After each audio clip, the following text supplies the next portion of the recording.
Well, happy draft season, man. We are 48 hours almost away from the 2025 NFL draft. I had to make a video today, guys, because the Avalanche and the Nuggets both completely ruined my Monday night after making my Saturday very pleasant with the two losses. We'll have separate videos breaking both of those games down. I did do a little live yesterday about the Nuggets, but I'll make a more in-depth video about the Avs because I haven't been showing them that much love as I'd like to, but that's probably my second favorite of the Denver sports teams behind obviously the Denver Broncos. But man, is it smokescreen season.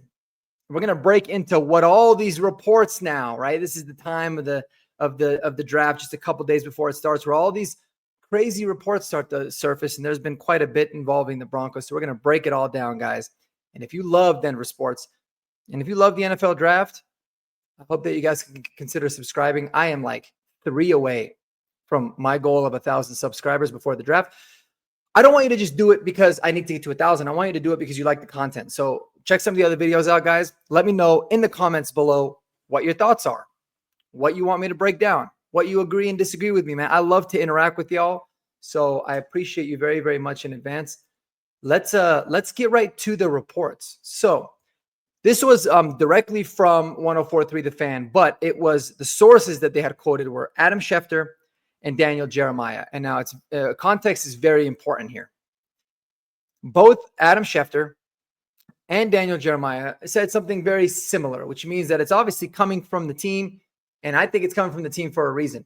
They said, looking around the league, there's not really a lot of teams that are, interested in trading up or being aggressive. That's kind of what the feeling everybody's getting. Now, there's a lot of reports saying the opposite. There's a lot of reports saying now this GM is talking about how he thinks there's going to be a lot of trades, so on and so forth. But as it relates to the Denver Broncos, they had said, not a lot of teams are looking to trade up, but one of those teams that could and that is interested in trading up is the Denver Broncos, and it is to target specifically a tight end. Now, the fact that they're really specific on this kind of raises a little bit of a question for me, because it's like we saw what Sean Payton did last year, right? But he could also be flipping the script, right? Playing that reverse psychology game. Because last year we all know Sean Payton kind of made it seem like they were interested in trading back. They weren't really interested in Bo Nix as a quarterback prospect in order for them to ideally, stand pat and do it. So the cat is kind of out of the bag. So now it's almost like, is he pulling what he did last year, or do we believe him? And that's kind of the strategy behind these kind of negotiations that he does through the media, right? So here's what I think. I do believe that Sean Payton and the Denver Broncos would be significantly more interested in trading up than a lot of other teams would, just given Sean Payton's nature, right? I mean, given his history, and given how this draft is very unique. It's all about flavors. So there could be a situation where he'd want to. I think that they're targeting it at certain tiers within the draft. And I'll talk about exactly what it is that means. A second thing is I do believe that there's a much higher chance that if they were to trade up, they would do so for a tight end and not a running back or any other position. Because for me, I look at this draft to be very unique. It is a pretty deep tight end group, right? I mean, there's a lot of really good guys that you can get in the mid to late rounds. Some of my favorites are like Mason Taylor. Obviously, I think his ceiling is the second round. I don't think he goes any lower than that. Harold Fant and I like Terrence Ferguson, Gunnar Helm. Those are some good mid-round guys. And then the late round guys that I like a lot, are going to be guys like, maybe Mitchell Evans, Aronde Gatson, Jalen Conyers from Texas Tech are just a few names that have some intrigue for me. But it's a pretty deep class. It's a pretty deep tight end class. But I will say, unlike the running backs, there is a pretty clear drop-off when it comes to receiving abilities, guys that can really change the game, catching the ball and spreading out defenses and creating mismatches after Tyler Warren and Colson Loveland. Those guys are elite in that. I don't think that I personally don't have Mason Taylor ranked very far behind them, but as a pass catcher, I would. But I like the complete tight end. I like a lot of the things that Mason Taylor can do. But those two guys are elite when it comes to that particular aspect of their game. So I can see that happening. Trading up for a running back, as exciting as it would be, even as somebody that said that I don't think running back should be drafted in the first round. It would be exciting because it's an awesome position. I love running back. It's not good value. I think teams and GMs now have a really good understanding and know that. There are extreme outliers, in my opinion, right? So if you're a championship level team, like you are so good and you just need that one missing piece that's a specific type of running back that you feel like, man, this guy's going to take us over the top, then it could be worth it. A la Jahmyr Gibbs to the Detroit Lions. He made a lot of sense for them. And they also, they also didn't give up a whole bunch to make the trade and get him. So when you're looking at it and saying the Broncos looking to trade up for a tight end, I think it's something that makes sense for sure. I actually believe this smokescreen. I think that there's a lot of truth and merit to it, specifically because both Tyler Warren and Colston Loveland fit Sean Payton, his offense, very, very, very well, specifically to what a tight end does, because he's very unique in terms of how he wants to utilize his tight end and what he wants to get. I don't think that the signing of Evan Ingram makes them feel like, oh, our tight end room is now complete. He's a hell of a piece to the puzzle, but I always said this, we're an injury away from having the worst tight end room again in the NFL. We need to continue to add. I think adding in the first round is very feasible. I think it's a good idea. I think we could also add in the mid to late rounds. Here's the thing. When you're talking about Tyler Warren, I think Tyler Warren is going to be a top 10 pick in this draft. So I just think that's way too much of a trade up that the Broncos are willing to give, to go up to get a tight end. Colston Loveland, on the other hand, is interesting because if you're asking me personally, I think wherever Tyler Warren goes, Colston Loveland is not going to go very far behind him. So if Tyler Warren ends up going, like, let's say 9 to the Saints, I can see 14 with the Colts as being the lowest that Colston Loveland would go. But if a couple of those guys drop, right? And there's a lot of factors to this. What happens with the quarterbacks? Does Shador go in the top 10 like I think he should, like I think he ultimately will? Is the smoke around Jackson Dart real? Is he going to be a first-round pick? If so, is he going to be a top 20 pick? I don't think he should, but that's a possibility. But those moves are really imperative when it comes to the way that the draft falls. And you'll see this in my final mock draft, which I'll be dropping tomorrow.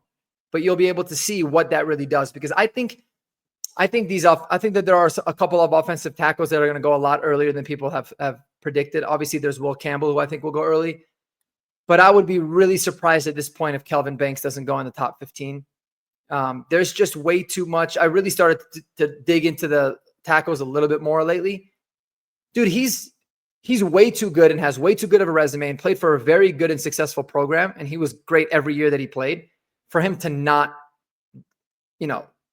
be a top 15 pick, right? And then you got Armand Membu, who's going to go up there as well. So if you're talking 2 quarterbacks and 3 offensive linemen go in the top 15 picks, which I think is very, very realistic, then you start to push those skill position players back a little bit, right?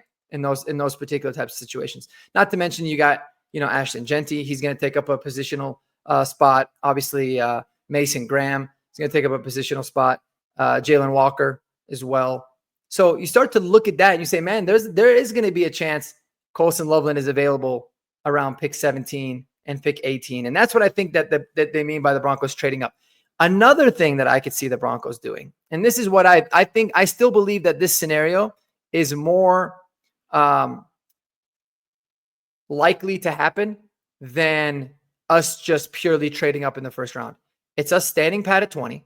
Maybe we trade back, but I doubt it. I think it's going to be hard to get it.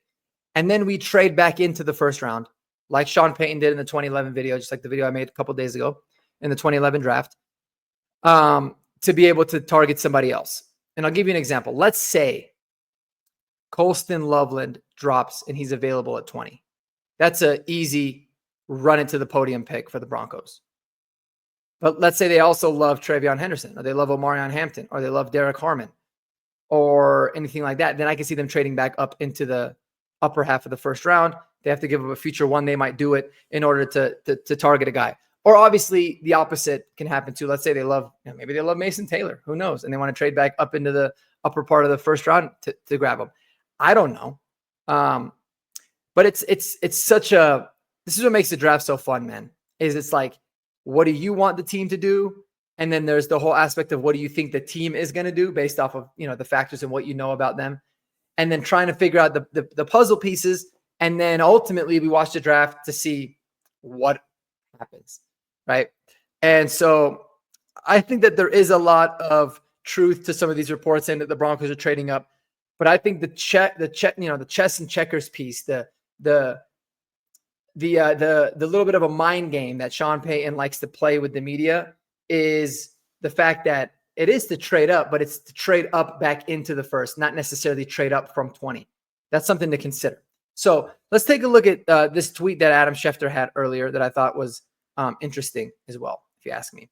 So this is kind of just showing, all the teams and the amount of draft picks that they have and in which rounds they've got them. And the ones that I really want to focus on are the guys that are the teams that are going to be lower than the Broncos, right? The Bengals, the Steelers, Cardinals, the Bucks, the Commanders, the Falcons, and the Vikings, right? Because those are teams that they'd be more likely to want to trade back and acquire more picks because they don't have as much as everybody else. But they're also, most of them are very good teams, right? I mean, the Bengals are very solid, as we all know. They and also the Bengals, I think, are a really legitimate team to trade back with because they, like I said, the roster is very good, but they've also committed such a large amount of their salary to 3 offensive guys. They'd like to be able to get more picks and more, dart throws in this draft to be able to fortify the defense a little bit more. Steelers, they obviously need a quarterback. They're a big X factor in this draft because if they're targeting, if the league knows that they like Jalen Milroe or they like Jackson Dart a lot, we pick right in front of them. So that's one of the only scenarios that I see a team would want to make a trade with the Broncos, and the Broncos would actually consider trading back. So that's an option there. The Cardinals are an interesting one. They pick a few picks ahead of us. So they could be a trade up candidate. The Bucks are 1 pick before us, but they could be someone that, maybe you trade back in. And I mean, shit, well, imagine we're picking 19 and 20 with making a deal with them. That'd be crazy. But the Commanders are really interesting. Commanders, I think they picked number 29. They're a really good team. They only have 5 draft picks. I think that they would ideally like more. I think they like this youth movement that they got, obviously with the young quarterback. Very similar situation to what the Broncos are in. They had a pretty big roster overhaul and turnover. So, yes, I think even their fan base would agree that they probably overachieved a little bit last year, just like I think, maybe the Broncos did as well. And they want to be able to fill a little bit more holes from depth pieces and get a couple more guys. The Falcons, interesting team as well. They pick at like 16, I believe. And so, they could be somebody. And then the Vikings, we've talked about it for sure. The Vikings would certainly be interested in trading back. They pick at 24. They would be a really interesting team to trade back up into the first round if we wanted to pick at 20 and pick at 24. And it meant that they're going to get a couple more draft picks in this year's draft and, maybe some next year. But the really big kicker here, and what makes this whole puzzle piece difficult to figure out, is that it's not like the Broncos have a whole bunch of picks. We have 7, right? We have 1st, 2nd, 3rd, 4th. We don't have a 5th. We have 3 in the 6th and no 7th round pick. So we have as many picks as we would have had in a normal draft, but they're not all divvied up the same way. So, if we were sitting there with 10, even like 9, 10, or 11 picks, it makes it a lot easier to be able to have some flexibility and move around. That's why I think moving back and getting more picks is always going to be the better decision. But I just don't think that's ultimately what's going to happen. I don't know if that's what Sean and George want to do. And I also don't think that there's going to be teams behind us that care to do that unless somebody, like I said, a quarterback, some really talented player falls back that the Broncos are not interested in getting. So that being said, let's talk about some of the smoke. What do you guys, first of all, I'm curious what you guys think about a lot of these reports that are coming out. A lot of people said it's going to be kind of a quiet draft. Now there's reports saying that there's going to be a lot of trades. I feel like those reports happen every single year. I don't know, but there's always trades and there's always movement that happens in the draft. Last year, it didn't happen a crazy amount, but it still happened, right? Or because, but it was also a very unique year last year because there were 6 quarterbacks taken in the top 12 picks. And that caused a lot of teams to slide. So a lot of really good players to slide for some teams. So maybe they just felt like, dude, we're good with 4 of these guys. We know we're going to get one of them. We'll just stand pat and chill. And that's kind of how I see it going. But this is going to be a really interesting draft. And I think that when it's all said and done, at least in the first round, specifically, this can be actually, I'll say this for the draft in general. I think that this is a draft that might break a record for most amount of trades to happen. And that's just my opinion. And the reason that I think that is because it's not that it's a very top heavy class. It's not like it's the most talented draft class of all time, but it is littered with guys at all positions that are good at very specific things that I think certain teams are going to covet and other teams are not going to covet.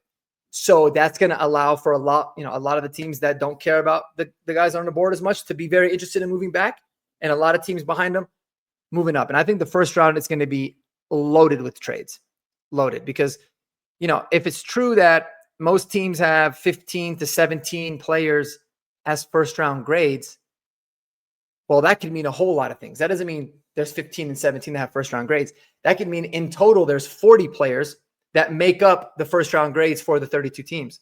So guys are going to want to, get their guy while other teams are like, no, we're good. We're going to move back. I can see these kinds of things happening. And that's why I think it's going to be a very active first round. And I cannot wait to see what happens. If the Broncos are going to move up, if they were to say, yeah, you know what, let's move up. I'll pull up the simulator here and we'll go through a couple of these scenarios. Actually, let's do this real quick.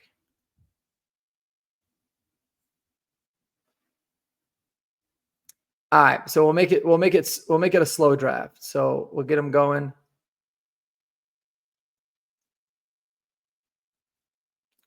Oh, hey guys, this mock draft simulator is exactly like Zoom, right? You think you have it figured out, but in reality, you don't. I should probably select the Broncos, shouldn't I? That would be cool. All right, so we have situations like this where we got Genty, McMillan, Jalen Walker, Tyler Warren, Mason Graham. So let's see. So right there. So if that happens with Loveland, if that's the stealing, then ain't much we can do in terms of a trade back, right? If you were to run this back, let's try it. Let's see if we run it back, if anything changes here.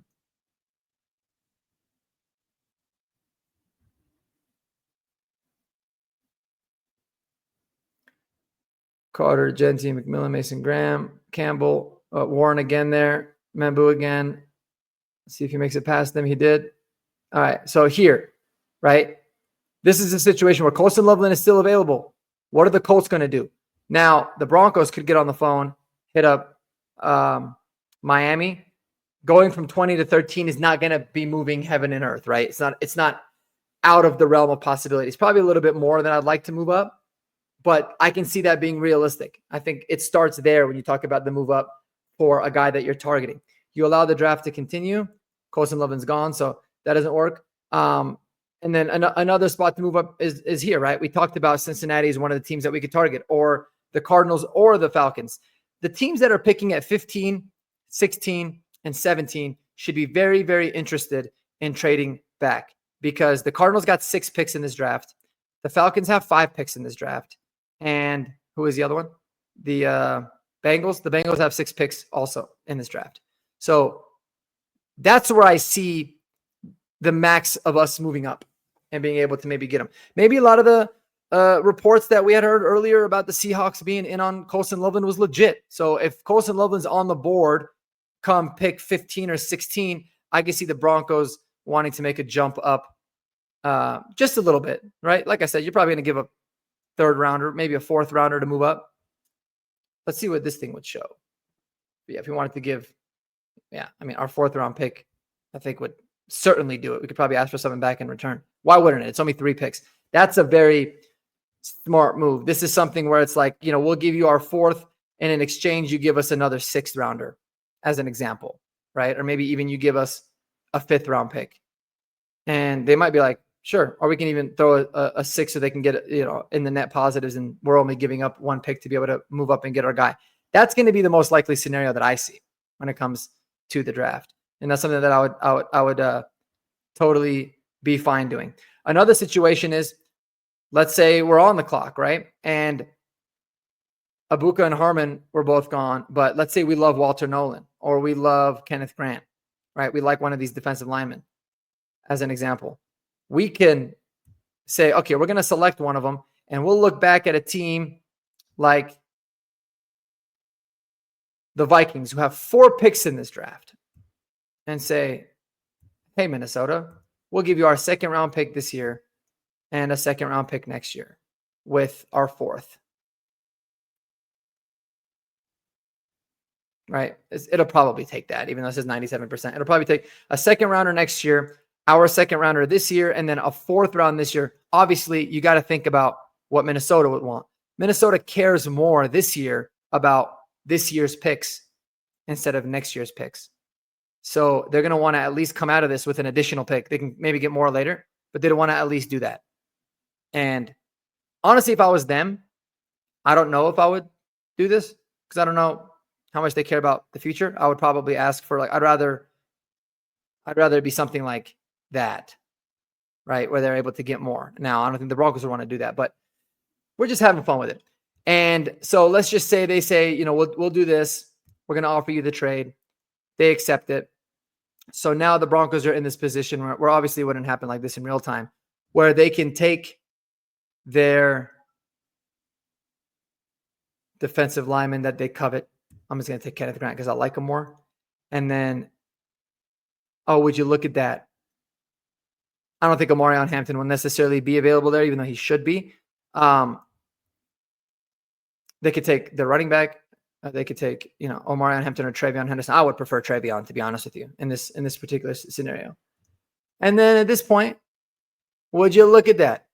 Kenneth Grant, Travion Henderson, and they can come out with a haul like that. I love it. I think that's an A+ draft. I don't care what PFF says. They give me an F. They always give me an F for Travion Henderson. It's really weird. But anyways, that's just an example. I believe that there is a lot of merit to a lot of the reports that are coming out, but I believe that it's more for the Broncos. This is my personal opinion. Maybe I'll look stupid here in about 72 hours when we know what happens. But I think that there's a much higher chance the Broncos trade back into the first than they ultimately do to trade up from 20. Let me know what y'all think below, man. I appreciate you guys tuning in. Stay tuned for the mock draft, my final mock draft, my final running back, wide receiver, and tight end rankings tonight and tomorrow. Both videos are going to be dropping. Y'all take it easy. Spend time with those that you love the most. And until the next video, peace.